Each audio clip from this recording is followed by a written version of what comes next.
I think it's important for people to understand that all my knowledge about my menopause and perimenopause is in retrospect. I didn't know any of it whilst I was going through it. And it's one of the reasons that I'm so vocal about menopause, is that I don't want people to be blindsided. One day we were in a meeting and the fire alarm went and everybody did as they were told. And I went to my office and got all my stuff.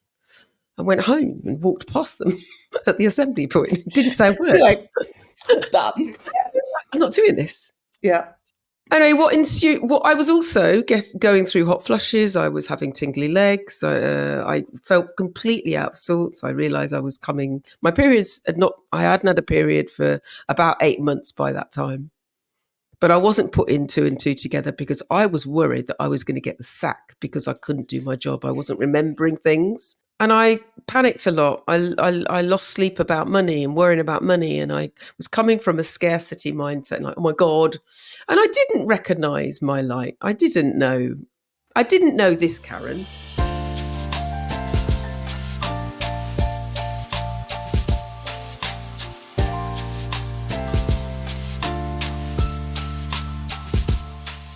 Hello, hello, hello.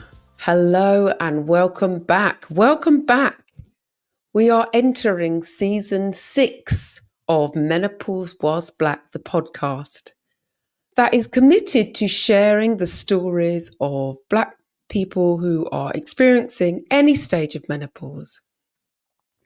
So we have a new season. How did you enjoy season 5? I would love to know. I'd love to have some feedback. Either email at thekarenarthur@mail.com, or you can pop a message on Spotify, YouTube, iTunes, or anywhere where you listen or watch this podcast. My name is Karen Arthur. For those of you who are new to me, I am this podcast host and I'm also a radio presenter. So I guess I'm a broadcaster and I've done lots of things in between. So our first guest, well, I suppose they need no introduction. But what I'm going to do is I'm going to let them be introduced. And I will see you on the other side. I know you're going to enjoy this episode. I'm really excited to be back, but I'll tell you more about that when you've heard this week's interview. Enjoy. Good morning, good evening, good afternoon, listeners. You may not recognize this voice. My name is Adah Parris, and Karen interviewed me for Menopause Whilst Black a couple of weeks ago. And I have decided to turn the tables on Karen because Karen is always asking the questions and sharing little snippets of who she is. However, I think it's really important and it's a beautiful exchange to put Karen in the hot seat. So, listen, it's all right. It's okay. I know I didn't send you the questions either, so that's probably put you on the hot seat. But I really thought that it's important to give back because you're always doing so much for the community. And a way of giving back is to give you the platform and give you the space to share your voice and your narrative and your story and whatever it is that you want to share. So, Karen Arthur, podcast host, fashion creative, speaker, model, writer, some would say activist, lots of labels. This is really an opportunity to find out who you are beneath that, because I know that you and I have these conversations about labels. So I am going to start with a very small question. You ready? I think I am, yeah. You don't know what you've unleashed. Odd. You don't even know. This is so odd. Wow. I didn't realise I'd be quite so discombobulated. But yeah, go for it. I'm ready, Adah. Okay. My question to you, Karen Arthur, is what type of ancestor do you want to be? Oh, gosh.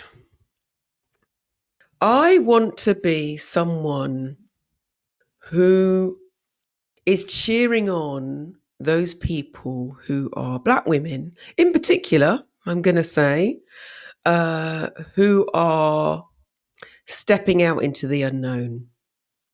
You know, Okay. I want to be someone who is called upon when people need someone to cheerlead them, someone who's been there, someone who understands how fearful and how scary it is to do things that are way outside your comfort zone, even though you kind of know that it's the right thing to do. You always have, well, maybe let me not speak for everybody. Let me speak for myself. I always have this tiny, sometimes huge person on my shoulder going, "Who do you think you are? Who do you think you are?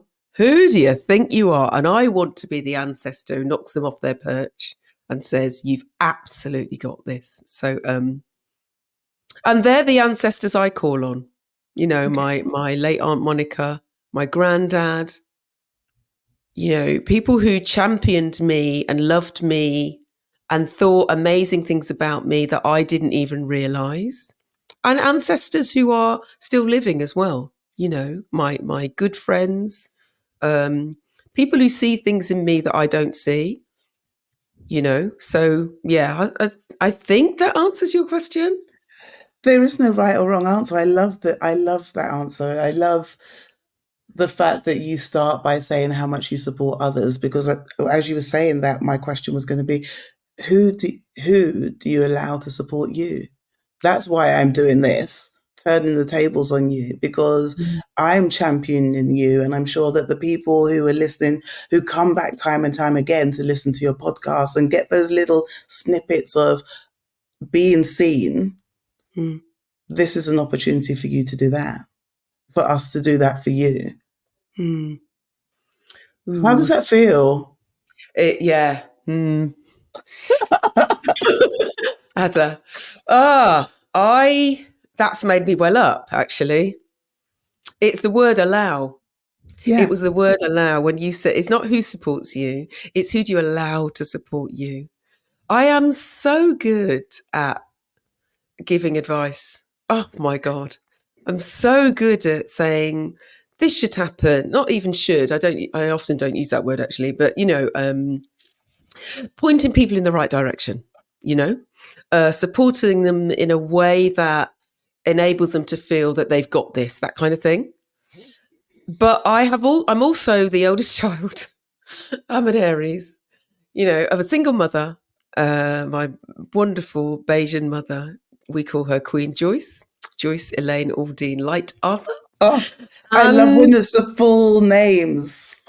yes, and I feel I've watched her bring four kids up on her own with no money after our dad buggered off to Canada, God, in the 70s, early 80s. And I'm used to doing things alone, even though I know intellectually on paper in my phone, I have people.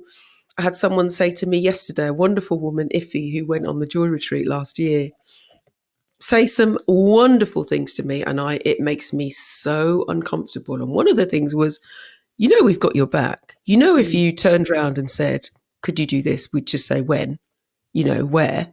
yeah.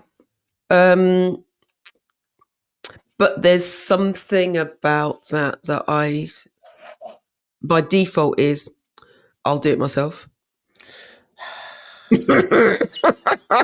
So there's so much in what you've just said. And we've only just started, because in many ways, what you've just said has also demonstrated that trope of the fierce, independent Black woman, which most of us actually really don't like.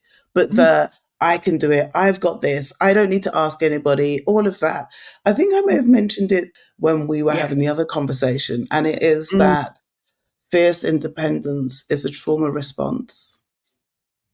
Yeah.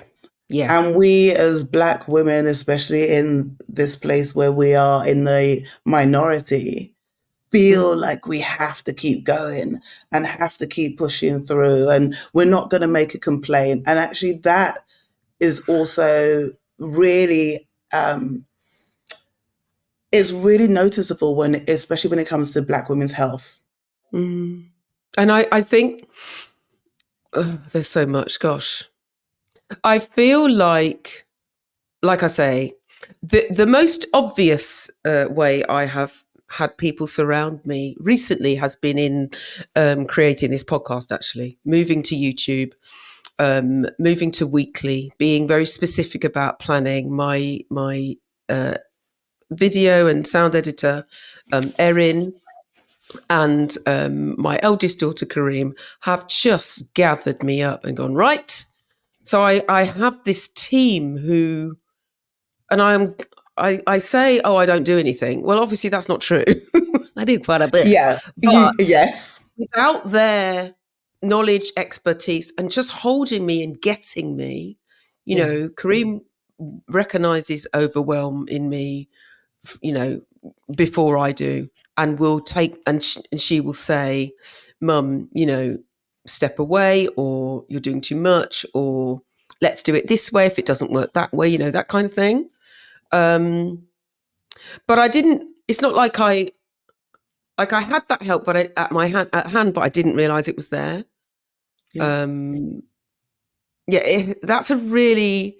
It's hard. I'm just going to Yeah. say it's hard, and I'm trying. I really am trying to reach out to people, and I've always been. I need to hold on to the fact that every time I do ask, people go, "Yeah, sure," Yeah. Yeah. and then I think, "Well, why did I spend ages worrying about that?" Well, yeah. And just going back to something that you said is that Karim notices when you have that sense of overwhelm. There were two Mm, things, and I think that the two are maybe connected in that they notice when you have that sense of overwhelm, and that you something changed that mm, allowed you to suddenly allow people, well, not suddenly, I'm sure it was over a gradual period, but allow people to help you. What mm. were those things? Because, so what did the overwhelm look and feel like, and how did it show up? And what was the moment of that switch, that tipping point? It shows up in my skin, actually. I suffered Okay. from childhood eczema, I experienced childhood eczema. And then when I was teaching, I would get eczema when I was stressed. And towards the end, that was like all the time. Okay. And so often now I notice when my skin starts to play up, whether it's on my face or, sometimes on my legs, I think instead of worrying about, oh, what can it be? I just think, oh, well, something's wrong. It'll work itself out, that kind of thing. Hmm. But also I like, because I spent decades having my life dictated, either in my relationship with my ex-partner or at school, even down to when you get to go to the loo, when you get to eat, when you start lessons, finish lessons, all the constraints that are thrown at teachers and piled on. Leaving teaching meant that I wanted to do the opposite. I didn't want any responsibility. I ran away from responsibility. I was also, diagnosed with anxiety and depression. So there's lots of Okay. things I couldn't do. Yeah. But I almost, how do I put this?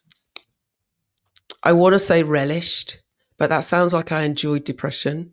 And I really don't mean that, because Yeah. it's not fun. But it gave me an excuse to step away for the first time in my life.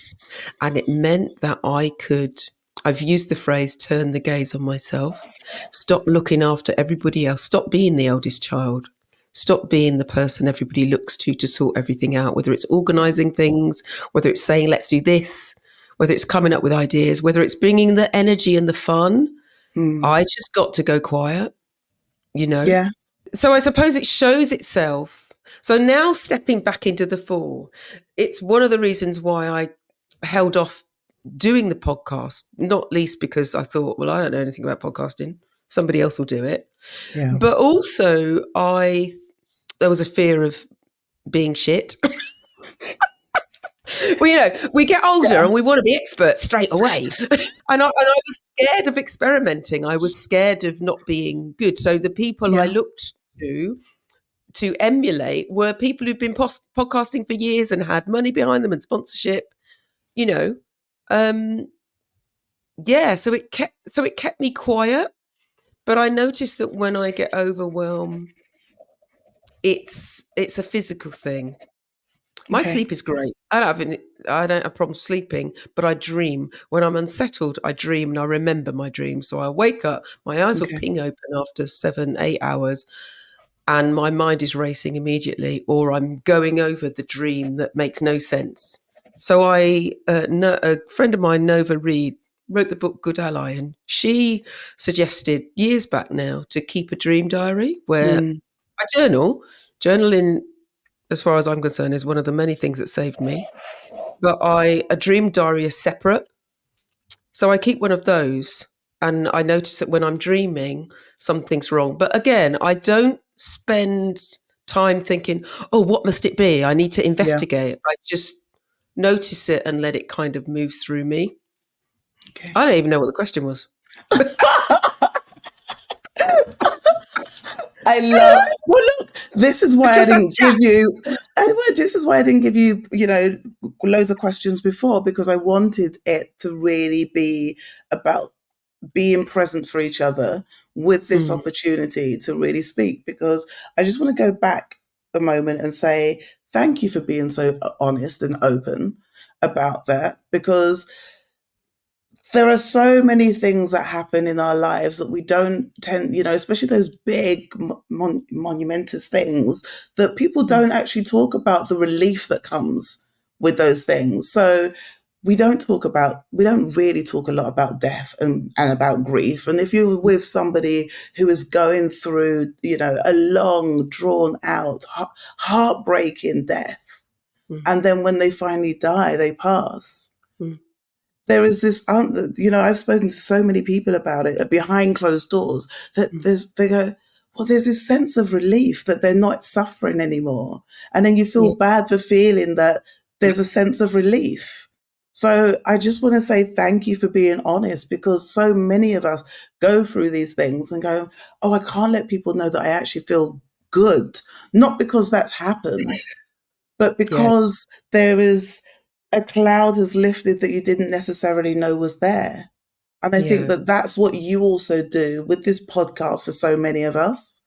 It's lift the lid behind this is what it's really like. And menopause can be tough, but we could yeah, also laugh at ourselves yeah, and we yeah. can have fun with it.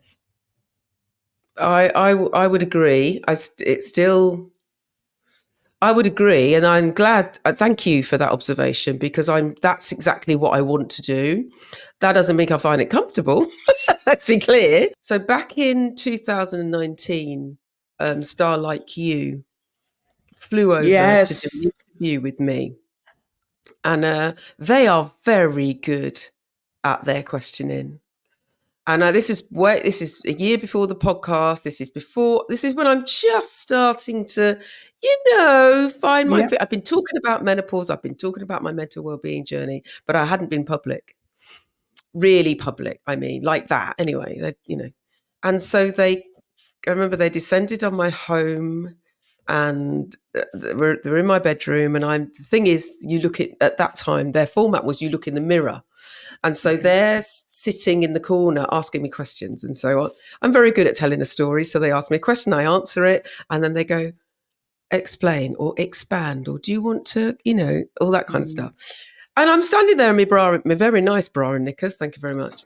And I am pouring my heart out about yeah. grief, about depression, about anxiety, about guilt, shame, shame, Yeah, it's a losing huge my one. identity and my menopause story journey.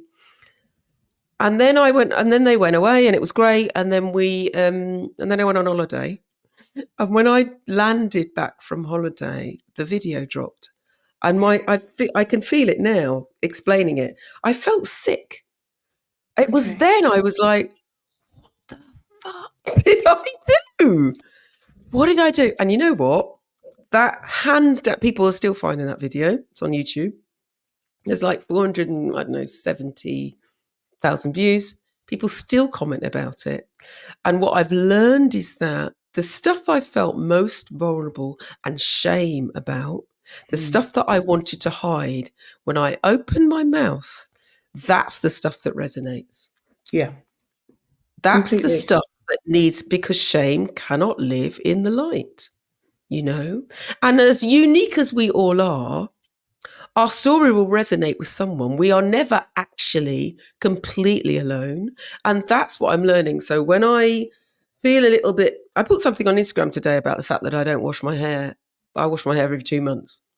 And I struggle with the idea of how often I should wash it, and how the black hair care business is huge, and there's pre-poo and shampoo and Yeah. leave-in and the comment section, it's people going, oh my God, I wash my hair like, oh, I don't, and someone, oh, I can't remember the last time I washed my hair.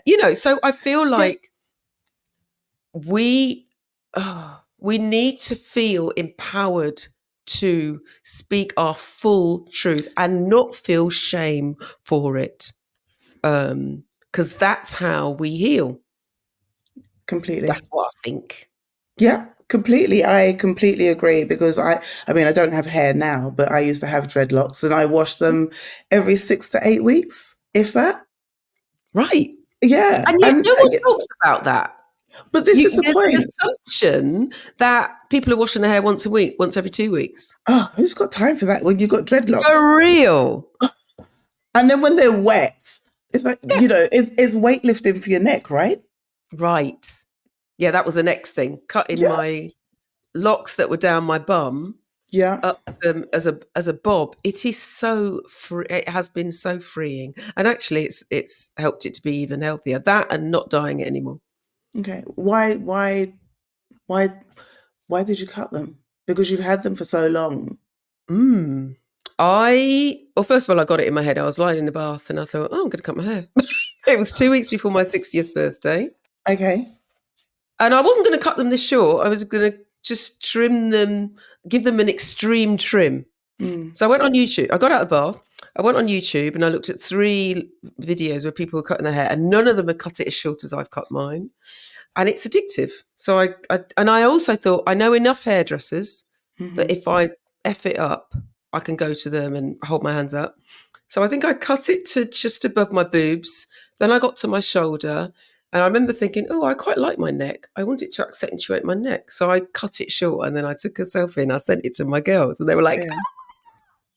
but actually, our locks, I believe, our hair, black hair, because it takes so long to grow, I think it carries Hmm. trauma. And I had Oh yeah. hair that carried trauma from past relationships, from leaving teaching unexpectedly, losing my identity, anxiety, depression, grief, all that kind of thing. And I thought, you know what? It can go. Also, like you said, weightlifting. So it was long and heavy. Yeah. And I was tired of carrying that around. That might be a metaphor, it might not, I don't know. So there was that. Yeah. Look, and it was my 60th year. Why not? If not now, when? So it was Yeah. lots of things. And I thought, if I don't like it, I'll just keep growing it. That was it. So it has been liberating. I love the way it feels. Mm. I love how easy it is. I love how healthy it is. I love how cute. I look cute, baby. I mean, look, I can really resonate with that because I had dreadlocks for 14 years and they were down here. And when I cut them, I just, like you, came home one day, cut them off and took a photo and posted it online. And I used the India Irie song, I am not my hair, I am not my skin, Yeah. I'm the soul within. And the amount of people were just like, oh, And because there everybody is has an this, opinion. well, this is it. This is what I'm Everybody going has. to. There is a Yeah. perception of who you are. Mm, Well, I started this interview with you with the labels, mm. and I said that I feel, and many will feel, that you're an activist. And the similar thing, there are these hopes and dreams and fears that are put onto people who decide to step into the limelight, who decide to be, well, if not me, why not? Why shouldn't I be the person to do that? And so you mentioned about shame and trauma and journey. And I want to take us back a little bit to really unpick some of your own menopause story, your own identity story, and especially around the idea of, because one of my key themes is ancestry and intergenerational. So I'd love for you to just share a bit more about your identity, trauma, shame, menopause journey, and how that was intergenerational. What did you learn from your mother, family, that? Well, I learned nothing in terms of menopause. I Okay. knew that the change was a thing. We never had that discussion. We didn't even have a discussion about periods. When I had my first period, I thought I was dying. I was Okay. 14 and I'm on the loo and I've screamed for my mother and came in and she gave me a pad and my brothers and sister are outside and my Mm. sister's going, what's going on, you know? And my one of my brothers said to my sister it's something to do with having babies, or the other way around. Maybe my sister said to my brother. Anyway, one of them went to school and told everybody I was having a baby. You Oh know, God. fun times. Wow. Quashed that very quickly. Yeah. However, we didn't have conversations about sex at home. My father was a preacher. You Okay. know, that wasn't happening, babe. That wasn't going on.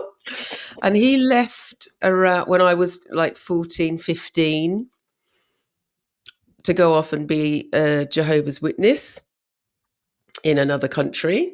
Joy. And so we kind of swept all that stuff under the carpet. We didn't have honest conversations about sexual things or genitals or, you know, that kind of Mm. thing. And I thought sex was shameful. I thought it was dirty.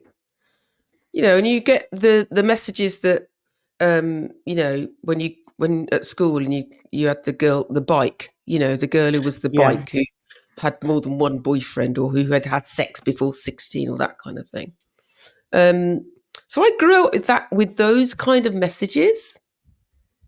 Um, but I wasn't honest about a lot of things. I mean, I realise I'm wearing my jumper from Nat Lou, recovering people pleaser, and that's what I did. I fit Okay. in. I was the class clown. I was bright, Mm. and I aced a lot of my lessons except for history. I got CSE 4 in history, but we won't talk about that. I blame I blame the teaching because I actually love history. It was all British history. I'm not interested in that anywhere. So I made jokes to you know, I was the talkative one, I was fun, that kind of thing. I'm the only black girl for miles, Mm. the only black girl in our school, apart from a girl called Juanita, who arrived when I was in what would be year 7, which was the first year. And they sat her next to me, because of course no one sat Of next to me. course. They sat her next to me, and she's the black girl, and I'm the black girl. And we had nothing in common. She spoke in a heavy Jamaican patois. I didn't understand a word she said. I was living in Banbury in Oxfordshire, small market town. So I kind of made myself the fun Karen, if you Mm. like. And then when I left to go to uni at 18, I wanted to do a performing arts degree. I was a dance specialist. I was thrilled that that was a thing. And because my dad wasn't around, I got to do what I wanted to do. My dad wanted me to be a doctor. That was never going to happen. So when I said to my mum, I want to go to Leicester Poly to, Yeah. you know, study performing arts, she said, do what makes you happy. Those were her words. Beautiful. And best thing ever. So I bugger off to Leicester. And of course, Leicester's got a healthy Afro-Caribbean community. And I thought, oh, well, I'll fit in. I did not fit in. I didn't know. I remember, you know what? I remember the Did first you really time I want went, to? yes, I did. I Okay. wanted them to accept me. I wanted them to be Okay. my busy mates. Everyone. Okay. Everyone who looked like me. I thought, yeah, that'll be good. I Okay. was labelled posh, stush, light skin. She thinks you're nice. I Mm. remember going to my first shebeen, and I was scared, actually, most of the time. Too Can I dark. Why is just, it so dark? for Yeah, go those on. who don't know what shebeen is, could you explain? I know what Oh it is, God. but they maybe have listeners who don't know what that is. So it's a dance in a small room in someone's Yeah. home. It's reggae. It's big speakers, Yeah. music that gets you in your stomach and vibrates. Yeah. The bass from the speakers alone is shaking the room and your There you whole body. go. You just move even if you don't want to, you're moving. Yeah. But And it's also yeah, community. 100%. But it wasn't my community at the Mm, time.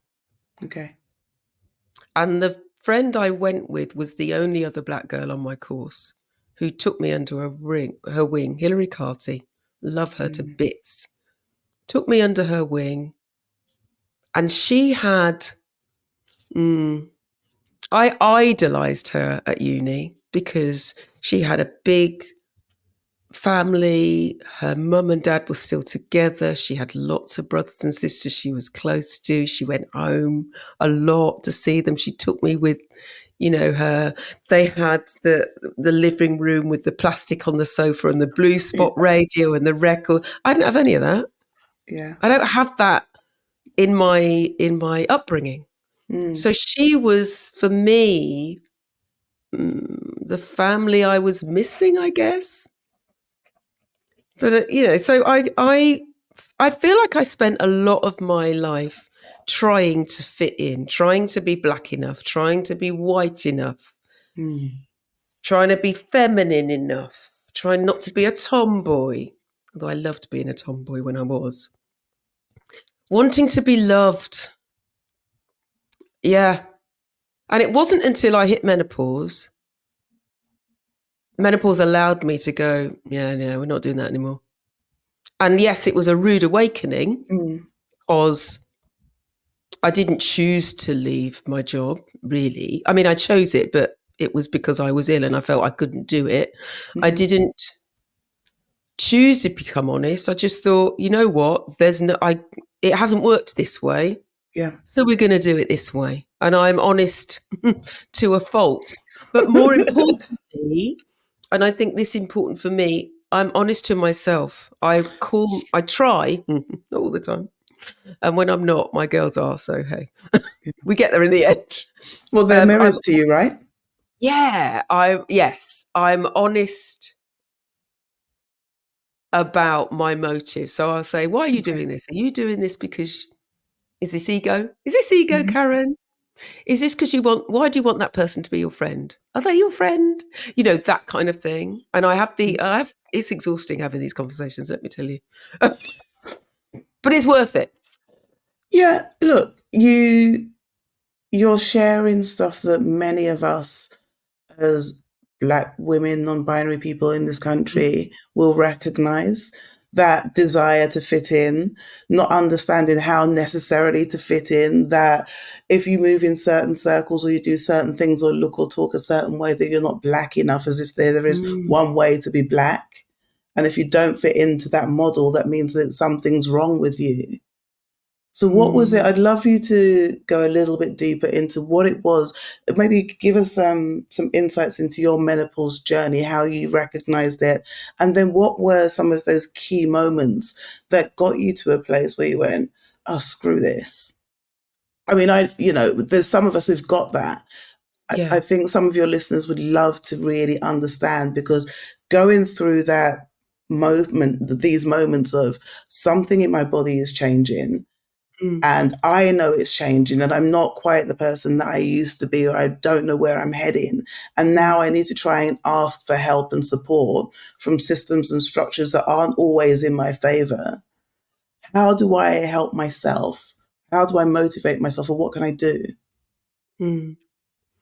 I think it's important for people to understand that all my knowledge about my menopause and perimenopause is in retrospect. I didn't know any of it whilst I was Mm, going through it. And it's one of the reasons that I'm so vocal about menopause is that I don't want people to be blindsided. So I realized that I entered perimenopause and also decided to end a 20-year abusive relationship.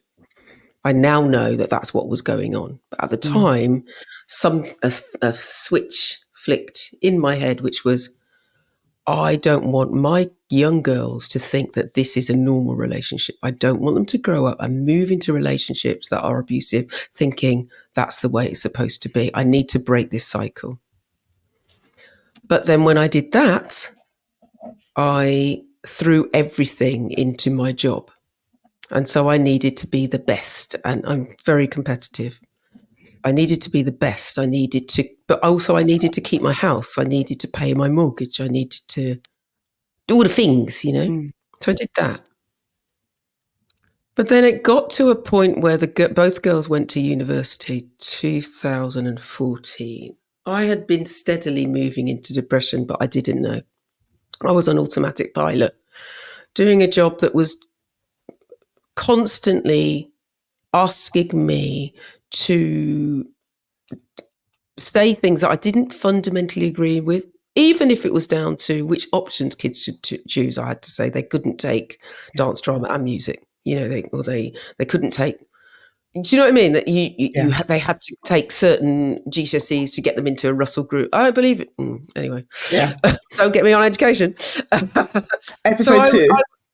So I was I was feeling like I was gradually making myself unemployable, actually, because I was like, well, I felt like if I say this, then I'm going to lose my job. And I couldn't lose my job because I needed my job in order to pay my mortgage, and I needed my house because I wanted to live with my kids, that kind of thing. So 2014, my eldest Kareem went back to uni after internship, and my youngest went to uni for the first time. And so for the first time in my life, I had the house to myself. But it also meant, which I thought I'd love, and it also meant that I had space because they were off doing their own thing. And I liked it for maybe 2 days, actually. And then I realized that all I had in my life was my job and my home, and my kids weren't there. My boiler broke, and I didn't get it fixed. I decided I didn't have the money, which is rubbish. I had the money, I just didn't want to pay it. And I thought, well, it's just me. I'm not worthy of heat. Crazy. Yeah. And I moved in. I realized I didn't like my life, but I felt trapped. I didn't know what to do about it. And I one day we were in a meeting, and the fire alarm went, and everybody did as they were told. And I went to my office and got all my stuff. I went home and walked past them at the assembly point. Didn't say a word. You're like, done. I'm not doing this. Yeah. Anyway, what ensued? What I was also going through hot flushes. I was having tingly legs. I felt completely out of sorts. I realised I was coming. My periods had not. I hadn't had a period for about 8 months by that time, but I wasn't putting 2 and 2 together because I was worried that I was going to get the sack because I couldn't do my job. I wasn't remembering things. I forgot to do quite important things to do with kids and their parents. I've been forgetting words and people's names for years. I thought that was normal. Everybody doesn't know what, Yeah. And I was signed off, and I tried to go back to work, and in the end, I was signed off again. And the problem was I was trying to get better to go to work. That's the problem. Instead of trying to get better, full stop. And I had a particular meeting that didn't go particularly well with my line manager and a few other people. And I came out of it and I was like, no, I'm not going back. I didn't even think through the fact that I would still have to have a mortgage to pay. I just thought, they can't treat me like that. This isn't working for me. I'm not returning. So I didn't. And then I thought, I'll get better now, because I'd already been diagnosed. I'd been to the doctor. I told the doctor what I was going to do. Of course. I told them that I was having hot flushes. They'd Yeah. offered me antidepressants. They'd not made the connection between menopause and anxiety and depression. And I wish more people would. And I know that's changing, but it's still too slow for my liking. Yeah. And so I went off, left work, and thought, right, I'm going to be my best self. And all it did was leave space in a sense, for me to deepen my depression. Oh, wow. Okay. Yeah, Wow. and my what also happened, which is quite important, is that my aunt Monica went into hospital, went back and forth, and then passed suddenly. And Okay. I was tasked with, I was the executor of her will. So I threw myself into organising that. So it wasn't until all of that was, all the practical stuff was over. And then I spent a good few months trying to trying to sell her flat and that kind of thing, that I had space, and I'm exhaling deliberately because that's what I did. Mm. So I threw everything at getting better, but I also wasn't physically well. Okay. I'd fallen earlier in the year. I said before I was an ex-dancer, and so I was used to exercising and moving around. And the fall, even though I told the doctors about it, I thought, oh, I can fix that. I'll just go in. I paid for 10 Yeah. massages, which cost me a fortune and made no difference, Yeah. because I think that the body does keep score. And I think that my body was saying, you need to sit your ass down for a very, very long time. So I learned to meditate, mindful meditation. I deepened my yoga practice. I read every self-help book there's going. My God, a lot of Eckhart Tolle, actually, but I like him. Yeah. Yeah. Yeah. I like it. Good stuff. Yeah, I got silent, Ada. I got silent. I didn't have Yeah. any choice. I didn't want to go out anyway, but all my mates were at work. I didn't have a job. I did a bit of supply teaching, hated it. Supply teaching is not, it's not the same. Yeah. Um, and I panicked a lot. I lost sleep about money and worrying about money. And I was coming from a scarcity mindset, like, oh my God. And I didn't recognize my light. I didn't know. I didn't know this, Karen. Can I share an observation Yeah. that so far what you've said, it seems like for you, menopause helped you to break lots of cycles. My God, yeah. It helped you to get off the hamster wheel.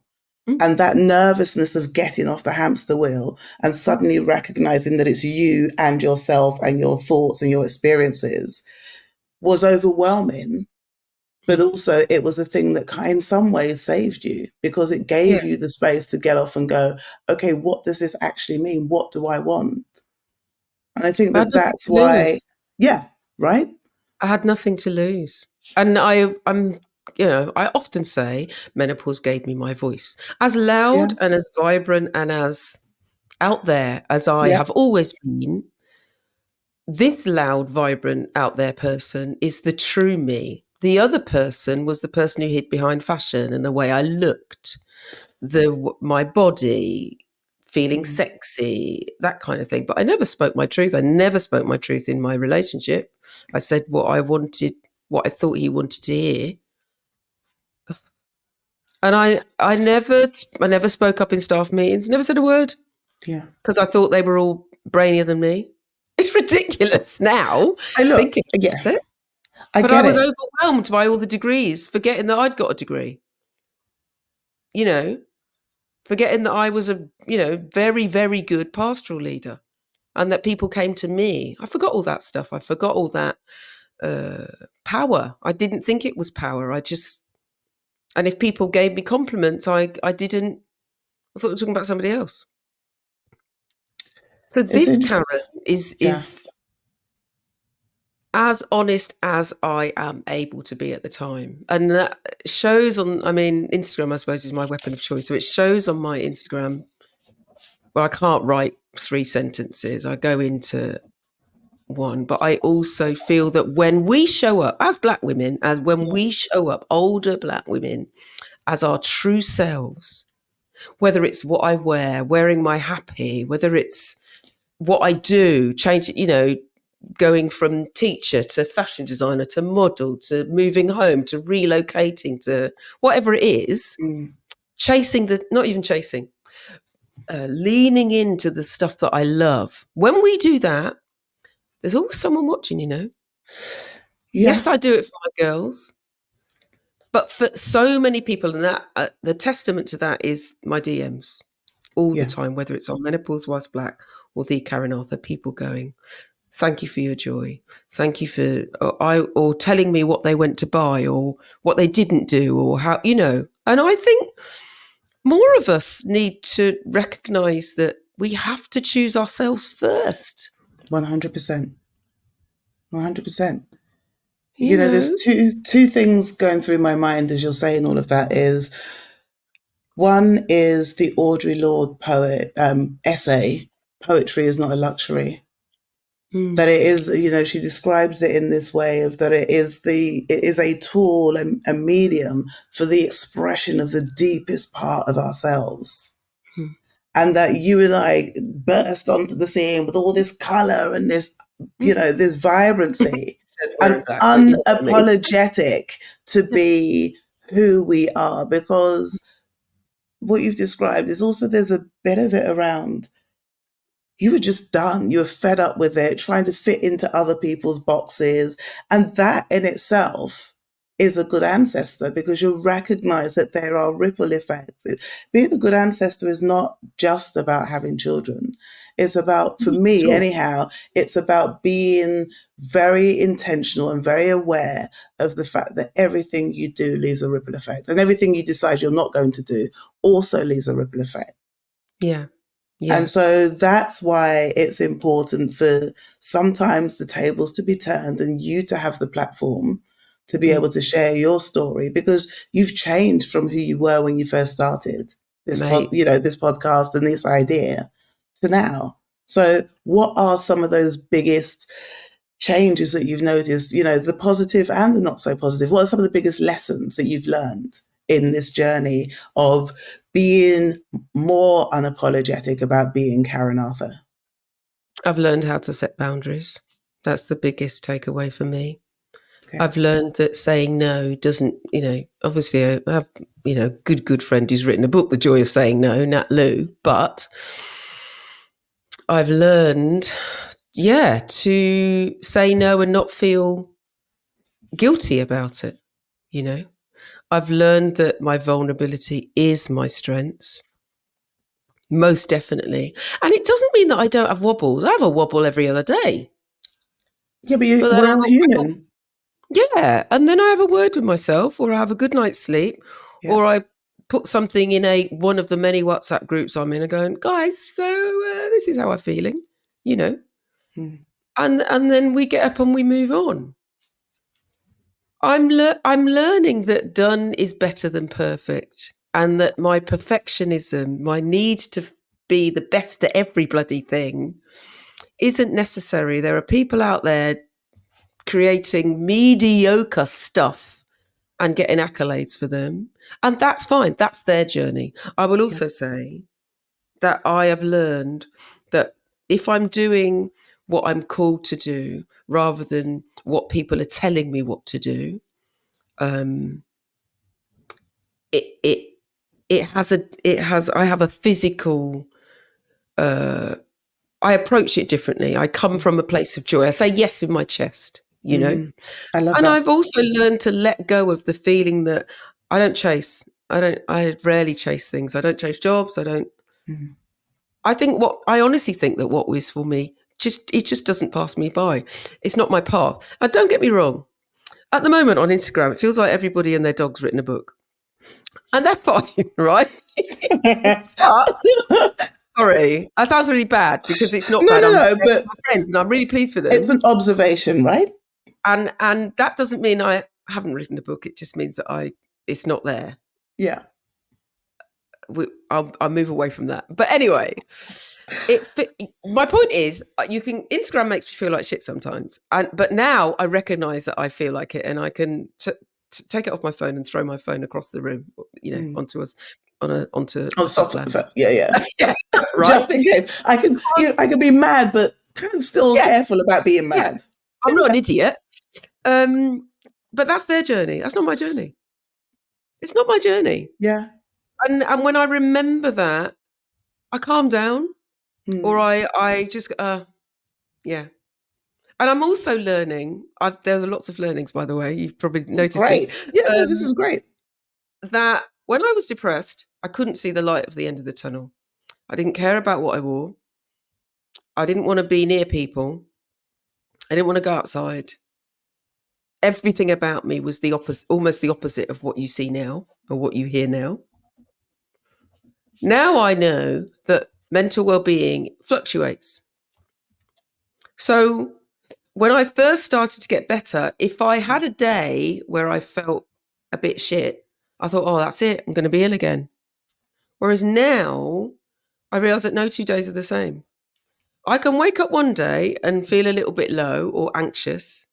I know all the things that will make me feel better: putting clothes on that I love, going outside for a walk or a run, calling someone I love, or calling my mum, because she basically doesn't listen to me, so she just makes me laugh. It's all about her. It really is. She's 84. Queen Yeah. Joyce, 84. Tables have turned. I'm really over calling her and expecting her to listen to anything I say. I will pour my heart out, and then she'll tell me about the bins. About the bins. Who's And that's bringing the sweet bins though as down? well, though, because you know that there's a very particular type of relationship and it brings you joy. You've moved Yeah, from the yeah, frustration of why aren't you listening to yeah. Oh yeah, I'm giving you space to be completely who yeah. you are, and that's It, okay. And I think it's been that a comes with journey. age. Yeah, but that comes with age. That Been a comes with journey. Yeah, menopause. It comes with all of yeah, those things. yeah. And and then I can wake up the next day and my Mm. circumstances will be exactly the same, but my perspective will have changed. And so it means that my low periods don't last that long, because I'm like, oh, well, here we go. I'm going to go back to bed, or I'm not going to send those 60 emails. I've never sent 60 emails. I don't even know why I said that. I'm not going to send those 6 emails that I owe. I'm going to watch New Girl Yeah. on Disney Plus, even though we're boycotting them. That's another story. And what is evident here is that you have this journey with menopause and this Mm. retrospective look at an understanding of what happened and what you were going through has also helped you to recognize the things that nourish you. Mm. Mm. And not just mentally, Yeah. physically. My diet's changed. I thought I was feeling quite smug about, the way I used to eat and the exercise I did. I don't do, but actually I like different exercise now. 30-year-old Karen is side-eyeing 61-year-old Karen because I run. Who's that? Who does that? You know, Yeah. or I eat more vegetables than I do fruit. I used to eat fruit because as a dancer, you just, I'm hungry, I'll reach for fruit. Mm. Or I don't eat chips anywhere near as much. Considering I live in a seaside town, I don't eat chips often enough as far as I'm concerned, but it doesn't serve me, Yeah. so I'm aware of what doesn't work for my body. I know that if I eat late, I get up feeling awful. Hmm. What did I have the other day? Oh my God. There's a No, you've shop got to in tell us. Come tell us, tell us, tell us. there's a shop in Hastings called Rolly's Fudge. Shout Oh, out Rolly's Fudge. And I went in there with one of my daughters, and they do an offer where you can get 3 packets of fudge for a certain, oh my it's cheaper God. than. So I think I bought one for her and one for me, and then she bought one for her sister, something like that. Anyway, I got Yeah. home and it was in my cupboard, and I'd eaten, and it was about 8 o'clock at night, maybe 9 o'clock, and I thought, oh, I fancy something sweet. And I did I that know that. thing where you go and I remembered I'd got this fudge, but I did that thing where I got one out and then I wrapped the whole thing up, stuffed it down at the back of the cupboard, went back into the living room, sat down, ate that fudge, finished that, got up, and I did that about 9 times until the whole packet had gone. Well, I don't recommend that because, of course, I woke up in the middle of the night. I had Yeah. such a sugar spike, I couldn't sleep. But I learnt my lesson. And I Round, love round the we fact that you try to hide it from yourself. It's just you there and you're going, right. I know what I'm going to do. I'm going to wrap this up nice and tidy and hide it at the back of the cupboard because I won't remember that Oh, I've put it there and I'm hiding it from myself. yeah. But this is the thing, right? We get to this age and we get to this, because I'm 53 this year, and we get to this age where we're going, I said to the other day, I said to a partner of mine, I went, I realized, I mean, it's not like I really didn't know this, but I said, oh, I'm a bloody weirdo. Yeah. I'm a weirdo and I absolutely love it. And as I Yes. get older, I'm more and more like, if I can't find my phone, the first place I go and look is in the fridge. Because I know at some point between the menopause brain and ADHD, Yes. I've forgotten. And it's Yeah. okay. And this is what I mean with where we can have fun with the menopause as well and the symptoms. And because there is this thing in society that says that, you get to a certain age as a woman and you're too old to be on TV and you're too old to Right. do this. And suddenly there are these lists about what you can and can't wear. Yeah. Yeah. I'm like, Yeah. oh, who made this up? Well, Yeah. we can Well, we imagine know who made this up. you know Yeah, the yeah, answer. yeah. I know. Yeah. But this is I an think that opportunity. I Sorry, think go that on. I'm learning. This is the thing. I noticed as I got older that when I opened my mouth, people started to listen, and it was like having an out of body experience. I'm like, why are you listening to? I'm chatting shit, but actually, I do actually have some wisdom. Yeah. But I'm learning because we are always a work in progress. And one thing I've noticed is that when you are interested in growing and learning about yourself, that it never ends. You're always Mm, learning something. And I'm always going, oh, but I'm learning to give myself grace. yeah. I'm learning to go, you know what? You've done enough. And when that little voice is going, oh, you should be doing this, or you should be doing that, or you should have written a book, or you should be pitching for something, or whatever it is, Mm, I go, you know what? You've done enough. You've done enough. Yes, I have lots of plans. But in my time, it's my life. yeah. It's my life. Nobody's the boss of me. And if I decide, to sell this house and bugger off to Guatemala, which I hear it's very nice, Okay. with some toy boy. Yeah. If anybody's listening, any Guatemalan toy boys out there, I Yeah. could do that. I'm not going to do that, by the way. If anybody's alarmed, I'm staying put for now. Well, exactly, for now.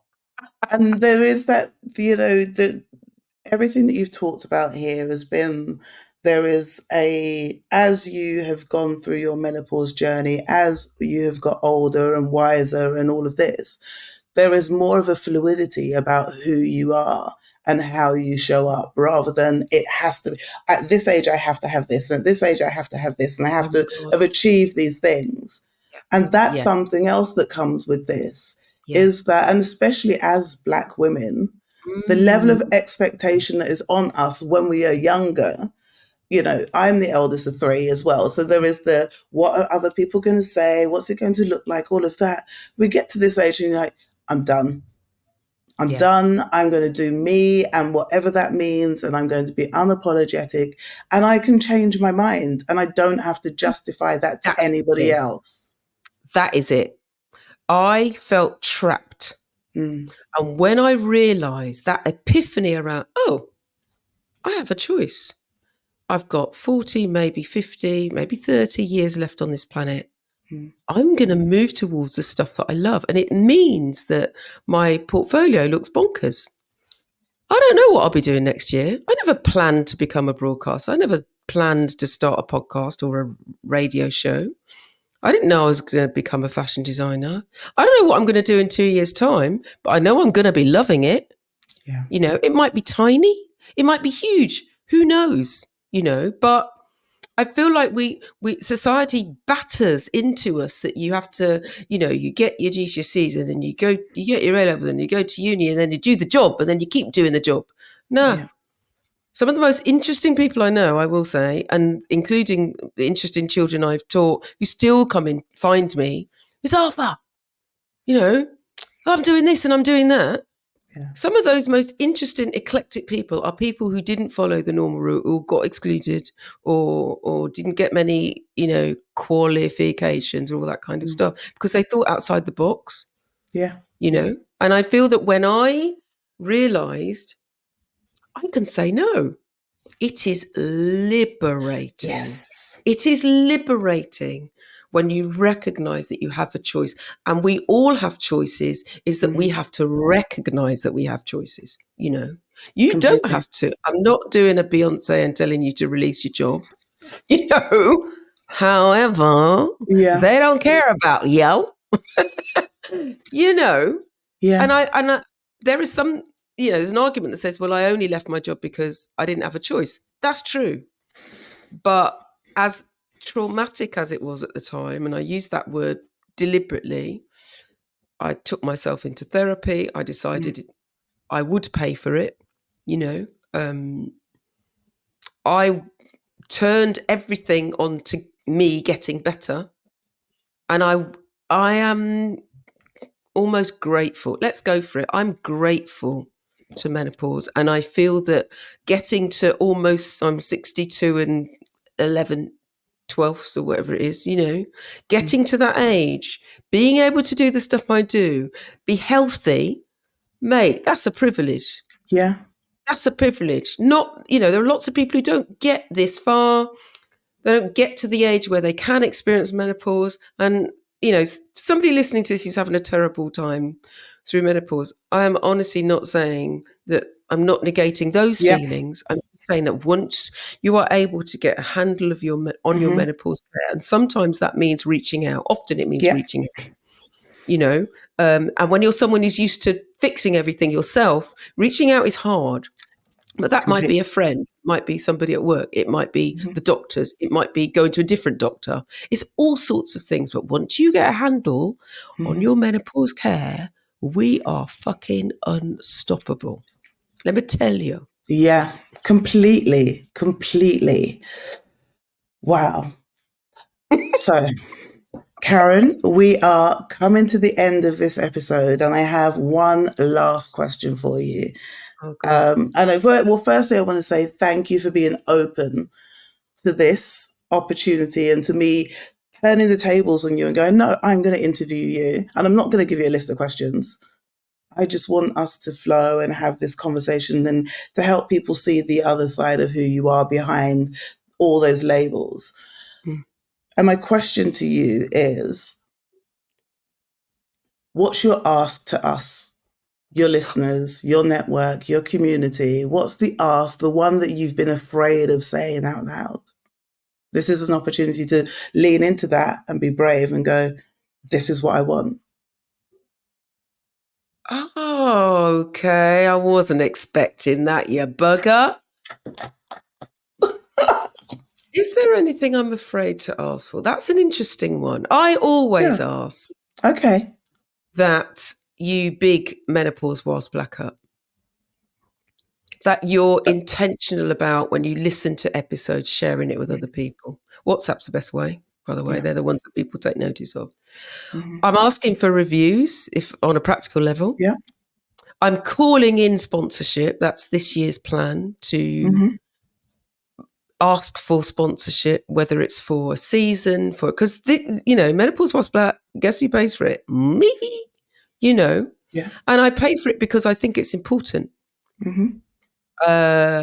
And I have had what's the word? I was given honorarium. Is that the right word? From another black woman, Omi Shadi Bernie Scott, Black Girl's Guide to Surviving Menopause. When we worked together last April, they gave me an honorarium, and that's helped me to level up in terms of my pod mic and bits and bobs. Yeah. But I really want these episodes. It's easy to assume that everybody's talking about menopause. They're not. The people who need to be talking about it and need to be taking heed aren't actually. They're still hiding. They're still feeling shame. They're still out of sorts. They still don't know what's going on with them. They're the ears we need to hear. And the only way we can do that is by talking Yeah. about menopause and talking about this podcast. So that's it. I just I would like more reach. We're getting there. I'm not, we're getting there. That's all I'm going to say Okay. about that. Okay. I'm glad you removed the just. Yeah. You know, Yeah. Because yeah, I tell other people to remove the just. yeah. Because we do that. We can ask something and then take it back a bit because we're feeling like we don't have the right to ask and all of that nonsense. Mm, This is an opportunity for you to ask your community that are there because of you, are here because of you, and keep mm, coming back and passing the podcast forward. So this is about community and being mm, able to ask and being unapologetically Karen, badass, that gives us all space to pause, to mm, feel seen, to feel heard, mm. to go, oh, I'm not on my own. And it might Yeah. take me a little bit longer to get there to that point of going, you know what, I'm done with this nonsense. But Mm, there are beacons out there that are showing that there are different ways of being and that it doesn't have to be all doom and gloom and you're off, you're too old to be all of this mm, nonsense. mm. But that once you kind of start working out, as you said, working out what your menopause care plan is, you can kind of let go of the other stuff and go, oh, now I'm going to have fun. I am Yeah. going to have fun with it and I'm going to be me. And so thank you again. This has been such a joy and such a pleasure and a privilege to be able to interview you for your own podcast. It's been Um, it's been brilliant and weird and brilliant, and thank you for suggesting it. yeah, You I think know, it's important. yeah, So, dear listeners, we are going to come to an end now, and the Karen and her team will do their magic behind the scenes, and this podcast episode will be out shortly. And yes, it is. please do listen to Karen's ask. And if it's Mm, not you, please pay it forward. So yeah, it may be somebody in your network, some random connection who you think may be able to help Karen achieve what she wants to do with this for all of us. yeah. So thank Thank you you. all. Stay safe, stay happy, Oh, and stay unapologetic about who you 100%. are. Well, you're bloody amazing. Thank you, Adah. Thank you so much. That's Thank you for right. having me. So, were you surprised? I must say I was, actually. Adah did the most fantastic job asking me questions that I had no idea that she was going to ask. I was very nervous moving into our interview, and because I'm not used to being the hot seat. I've done podcasts before, I've done interviews before, of course I have, but being interviewed for my own podcast, um, felt a little bit uncomfortable. I kind of quite like a little bit of uncomfortable because they say that's where the magic happens. But also, it meant that I would really have to think about my answers and about being honest. And I really try as hard as I can to be as honest as possible. We recorded that a few weeks ago now. Even listening back, a few things have shifted, certainly. But I'm pleased and I was thrilled that Adah made the suggestion, and I hope that you enjoyed it. As I always say, if you enjoy this podcast, if you want to hear more of this podcast, if you're invested in making sure that this podcast, Menopause Whilst Black, reaches the ears that it really needs to hear, that really need to hear these stories and hear these words, then please, please think about brands that you might be involved in that might want to sponsor us. Think about sharing them within your WhatsApp groups, which seem to be the most, the easiest place and the most effective place for people to take notice. Talk about Menopause Whilst Black at your workplace. Talk about Menopause Whilst Black amongst your friends.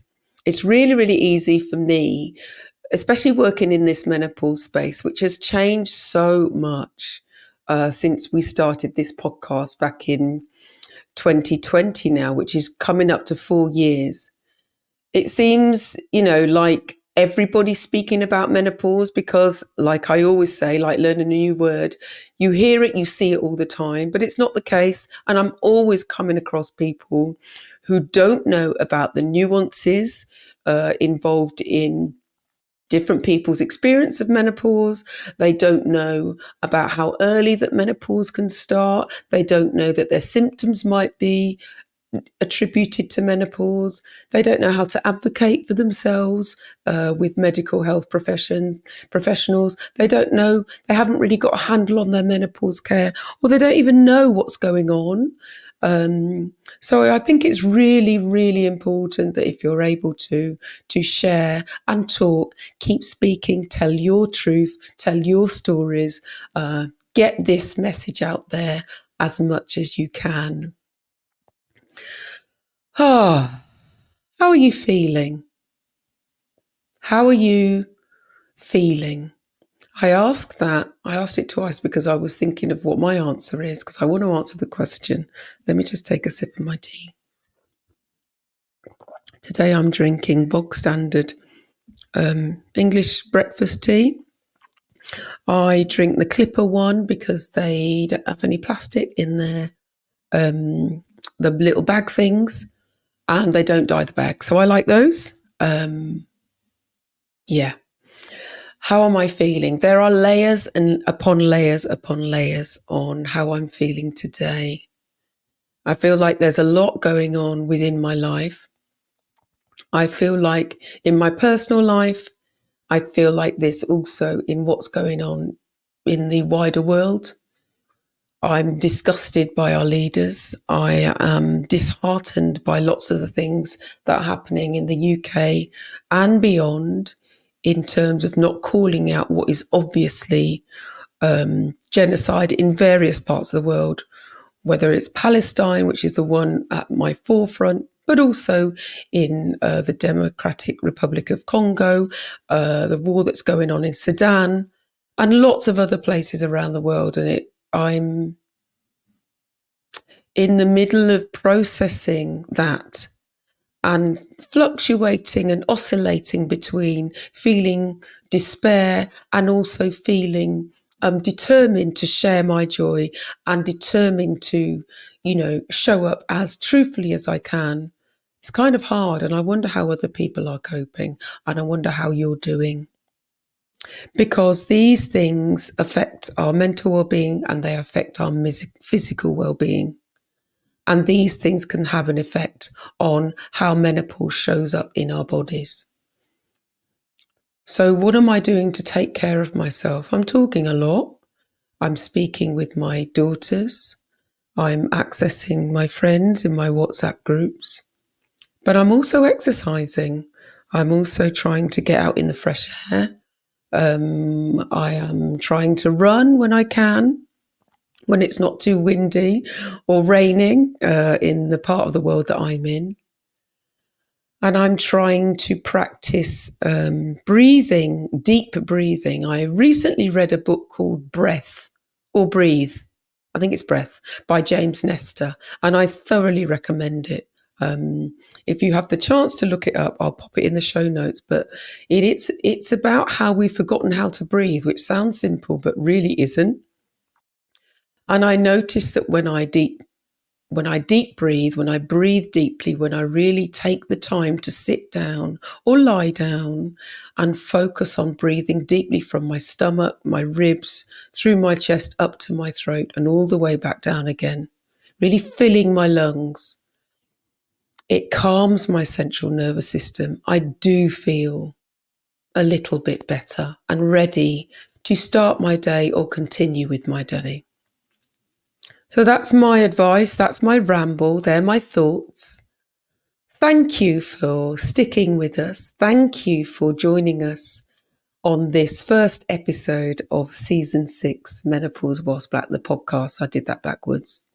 As I've said before, and I'm going to continue to say, I am calling in help. I am calling in support. And often that means money. So If you can lend us a fiver, no more than that. If you can, if you know of people or you want to get involved with Menopause Whilst Black, or you have suggestions, email me, thekarenarthur@mail.com. Or drop me a message on Instagram @Menopause Whilst Black or @thekarenarthur. We would love to hear from you. Have the most fantastic rest of the week. Do be gentle with yourselves. I am going to try my hardest. I'm going to allow my days to ebb and flow as I plan and we move into season 6. And I will speak with you soon. Take good care. Okay, bye now. Bye.